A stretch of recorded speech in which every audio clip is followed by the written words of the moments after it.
Joining us now, Aztecs men's basketball coach Brian Dutcher. Dutch, before we get to the goods, how was your weekend? Weekend was good.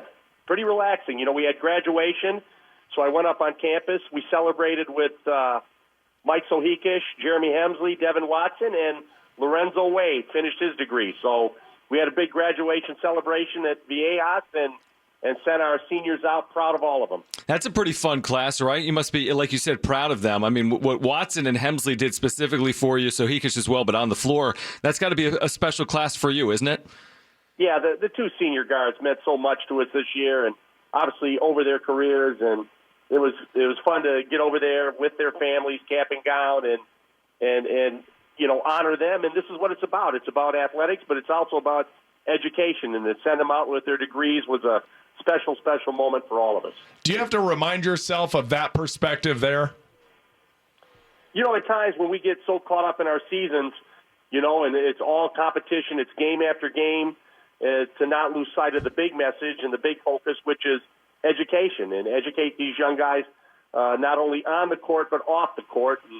And they're such great role models and about doing the right things and finishing here with their degrees, and so proud of both of them. Aztecs basketball, you got to be wrapping up that 2019 scheduling. Can we get any previews as to what it may look like? Scheduling is so tough this day and age. It's always a work in progress. We have our one neutral event in Vegas where we know we're going to play a nationally ranked Texas Tech team that's going to be very challenging.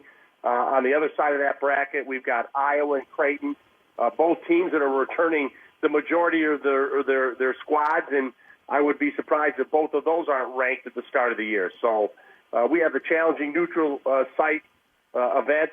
We have another neutral site single game we're in the works of trying to finish up. Hopefully something will be announced on that in the next week or so.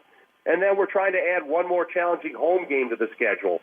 And that's where the difficulty lies. We've been through most of the Pac-12 trying to find if we could get someone to come to Viejas this coming year. We've been talking to some other nationally ranked teams, but it's difficult. Conferences like the Pac-12 have expanded their conference games in order to cut some of the non-conference out, and it gives us a limited piece to try to pursue. And so now that they're playing more conference games, the challenge is trying to get them to still come here. So when you're trying to put together, like you said, a premier non-conference game, typically when you schedule something like that, would that be a home-and-home scenario where you get, a top 25, top 50 program into Viejas, but you'd also pay a visit to their campus as well? That's it. If we get a Pac-12 team or we get a nationally ranked team, that's going to be a home-and-home. We've had success with that in the past, and we've got some Pac-12 teams starting the following year, but we haven't got one scheduled in this year to come to Viejas, and that's what the challenge is. We were talking to, St. Mary's. We were trying to see if we could get a home-and-home with St. Mary's, and we know that they've got their whole team back, and it's going to be a challenging game, and we thought we had something moving in that direction, and then all of a sudden they get a game and a neutral site game with a Wisconsin. And so even though sometimes you say, well, why don't they play these teams? We're trying to schedule some of these teams, but it's always a challenge because they've got other things in the works that sometimes affect what we want to do. And so we want to play good teams, but they know what a difficult venue Viejas is, and so they have to be supremely confident in their team to come in here and try to get one in our building. Coach, sorry for interrupting you earlier. Rocky Long was on with the guys earlier this morning. He mentioned how badly he wants to play USC, but more or less they were kind of ducking the team. Is there anybody that you feel like won't play you? And I guess you kind of answered why. It's because they don't want to come to Viejas. It's a challenging environment. But is there anybody that you feel like maybe is ducking Aztecs basketball? No, we've had most of the Pac-12 will play us at some point in time. Obviously when we got here, we had the Arizona series for a long time, and then they wanted to try to play Vegas and New Mexico and play different teams. I think that's something that could be revisited. USC, we're always in talks with them, and we may have something coming down the road, not this year, but in future years with them. And so the Pac-12 has been pretty good to us for the most part. UCLA is obviously the toughest one because they refuse to play anyone in the state of California in a road game that's not a Pac-12 team. And so the only way we could play UCLA is to go to Pauley, and we just refuse to do that. We think we're too good a program to just play a one-game guarantee at UCLA. The state of the Mountain West right now, Dutch, we've talked about this before. Do you feel as if you need to put together a certain level of non-conference schedule where even if you play well in the non-conference and you play well in the conference, there are at-large opportunities? As in, how crucial is the non-conference when you're looking at at-large opportunities based on a good year? You have to play a strong non-conference schedule, and that's why we want one more really good game at home. I feel like with our neutral tournament, the game that's not been announced yet, that's in the works, another neutral game, I think those will all give us great opportunities. Obviously, going to BYU, we know what that is. That's always been a challenge. When we were in the conference with them, that was one of the hardest places for us to travel and play. So we have that return game this year there. And so we have a challenging schedule, but we'd like one more good game at home, and that's where the challenge lies, finding that last good home game. Aztecs basketball coach Brian Dutcher on Extra 1360. Coach, did you get an opportunity this weekend to watch any of the NBA playoffs? Yeah, I did. And, I mean, Kawhi Leonard is incredible. I mean, the minutes I think he played 52 minutes yesterday. Whew. And then they'll take a day off, and if he has to play 52 more, he'll play him. But these guys have had a long season, and it's incredible to see how much their bodies have to deal with, and yet they bounce back and play day after day. It's amazing because it looked like he got hurt a little bit. He was limping yesterday, and then he was asked about it afterwards. They said, "How's your health?" He just said, quote unquote, "I'm good," which is very Kawhi-like. When you look at the postseason he has had, I mean, this is turning out to be a pretty special postseason by really anyone's standards, right?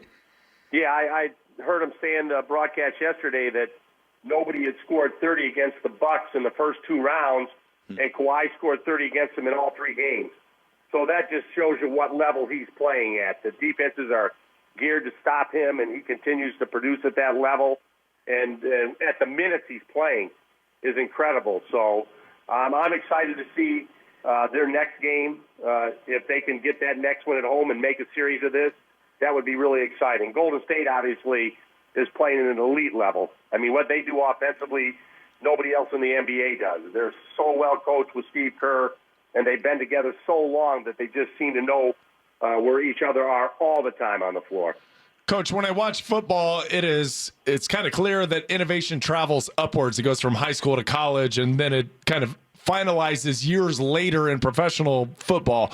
With basketball, where does that innovation start? I think the NBA, and it trickles down, the way they spread the floor. I mean, you're watching these centers now like Gasol and then Lopez for the Bucks. They're rarely in the paint. They're out there screening, stepping back, and shooting threes. And these are big men. And so you're looking at there's less post-up play. There's more spread the floor, open up space to attack, and then they shoot a lot of threes. And so I think you're seeing that in the college game. Even though the NBA rules are different, the distances they can come over and help are not the same as college, where we can pack the paint a little bit more defensively. But the style of play is definitely getting more similar between college and the NBA. Coach, while we have a moment, where are you in your assistant coaching search, right? Because you have a vacancy on your staff you're looking to fill at some point in the coming weeks? Absolutely. I mean, it's a national search again. And my day is being occupied with phone calls, and I think it's a good thing. A lot of people know what a great job this is, whether it's the candidates reaching out to me or 4 or 5 people associated with the candidates trying to call me and say what great people they are. So I'm doing another national search.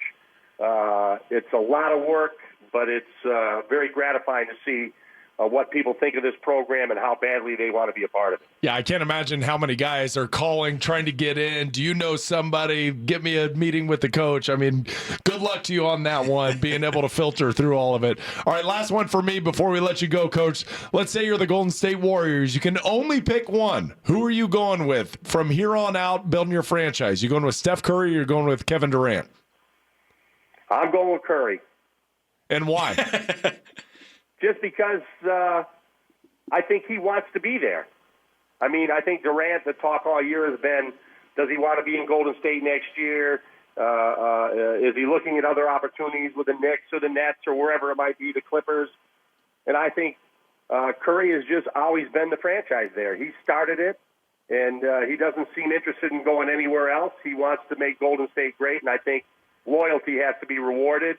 And I think the difference between them as players is not as great as people would think. Even though I think Durant is the best player in the league, how much further back has Curry been that? Not very far. Coach Dutcher, as always, thank you for the time and best of luck in your coaching search. I appreciate it, guys. Thanks for having me. All right, we'll talk to you soon.